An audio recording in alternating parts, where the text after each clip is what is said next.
when I started as a dietitian, it was much more focused on macronutrients, a lot of clinical nutrition knowledge. So like EN and TPN formulas in hospitals. I had a lot of critical care knowledge, which I enjoyed that part of the curriculum a lot, frankly. And I think that was the focus because the majority of dietitians go into work in hospitals after, and private practice was really focused on weight loss. And there was this huge divide between you're doing weight loss or you're doing eating disorders. It was kind of like there's other areas you could go into, but I would say those are big ones you wanted to go into and that were really hot. I would say now there's more gray areas and people are, maybe they want to eat and have a better relationship with food, but then they also want to pursue health goals. So the camps are still there, but they look a little different. They sound a little different, and the people are a little bit different too. So in a lot of ways, I think the nutrition world from a conceptual perspective has grown. And then in some ways, I think it's grown more divisive too. What ways do you think it's more divisive? I think in the past 3-ish years, there's been a new wave of more militant health at every size, which I don't know if I can also it's a type of practitioner certification you can get to be health at every size. I had no idea. Certified, yeah. Which they practice the principles of intuitive eating and body positivity. They also believe that, which is super controversial for some people, that health and your weight are really not correlated. So I can't say I agree with that. I would assume you wouldn't, honestly, and which is why I'm happy to talk about it too. Yeah. I think that conventional nutrition would tell you that they're extremely correlated, and then health at every size would tell you they're not correlated. And I would say it's somewhere in between. Much like you've said, this idea that like obesity is not a diagnosis and it's not the right parameter. I would say that weight is not the most important feature of someone's health. And it's certainly, and what I agree with the body positivity camp and the health at every size practitioners is that people should not be treated differently based on their size, which is like, it's so silly we have to say that, but like we have to say that, which is so wild. So that is where the divide is. Now, what I'm seeing with actual practitioners and dietitians is that people feel so nervous to give nutrition information because they're attacked for being biased against people. So the way I like to phrase it is, I'm going to come for food companies all day. If they're like I don't care. If you're marketing to children and to marginalized people to get their money and to sicken them to the point where people have our rates of diabetes are skyrocketing, our rates of all chronic illness are skyrocketing, we're going to have to hold someone accountable, right? So if someone was body positive, they might see what I just said as attacking the consumer. I like to food shame. I don't people shame. Right. That nuance and distinction is lost on so many people in the nutrition world, which is so frustrating, honestly, because it's like, come on, what I just said is not to attack a person, it's to attack a company. But the idea that food can create illness is also controversial right now. Oh, that is. That's amazing. Really? It's super.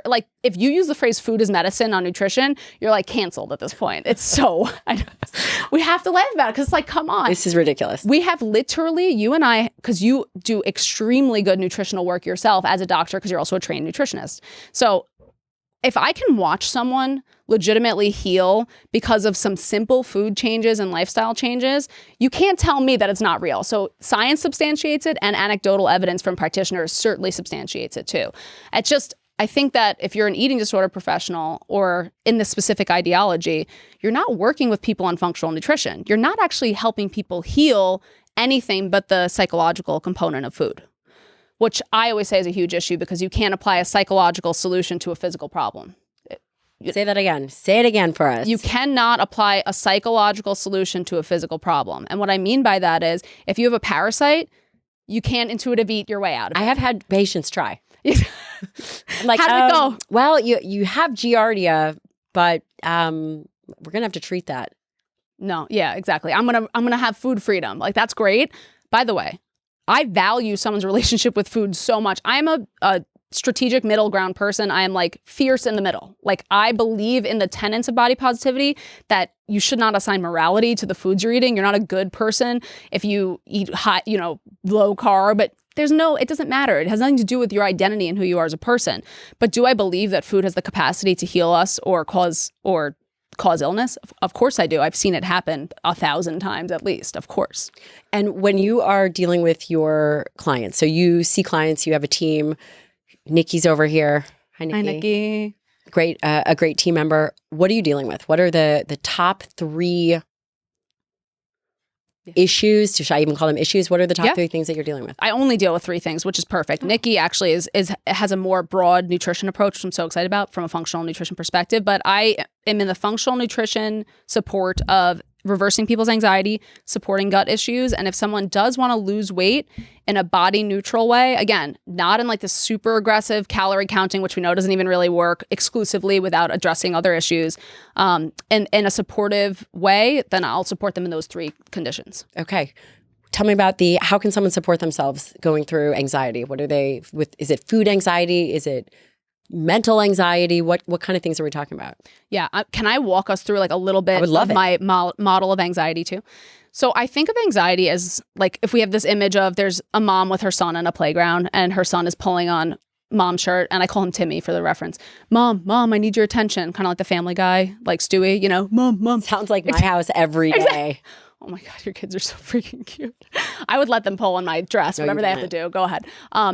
The more that Timmy pulls on his mom's shirt, the louder he gets, the more she ignores him, the louder he gets. Our anxiety is like a little kid who wants to be heard. And our anxiety can show itself to us through different signs and symptoms. So it could be something like a rash. It could be like acid reflux, because we know that cortisol also has the stress hormone, our main like stress hormone, mama stress hormone, we'll call it for this instance, has downstream effects on the rest of the body too. And is a negative feedback system. So we know that. So when we listen to our anxiety and our signs and symptoms, our anxiety is more likely to cool off. So the biggest mistake people make when they have panic attacks or anxiety is to try to push it away, because it's so uncomfortable. Of course, we don't want, oh yeah, you're on a train and like shaking violently and want to throw up. Yeah, no one is like, this is great. But I'd say the first step with any anxiety, any way it shows yourself, if your heart's beating, is to just allow it. It won't kill you if you allow it. It feels like it'll kill you a lot, but it won't kill you. And I think that's the first step for people is letting that happen. From a physical, that's a mindset standpoint. From a physical standpoint, making sure your blood sugar is regular, nothing signals anxiety to your body more than starvation. So if your blood sugar is dropping too low, anxiety, because your body's going to tell you we're going to die, this is a way for our body to communicate with us. And I would say trying to reduce inflammation from your diet as much as possible. Because again, if our body's in a state of silent chronic inflammation, it's going to present itself as anxiety too.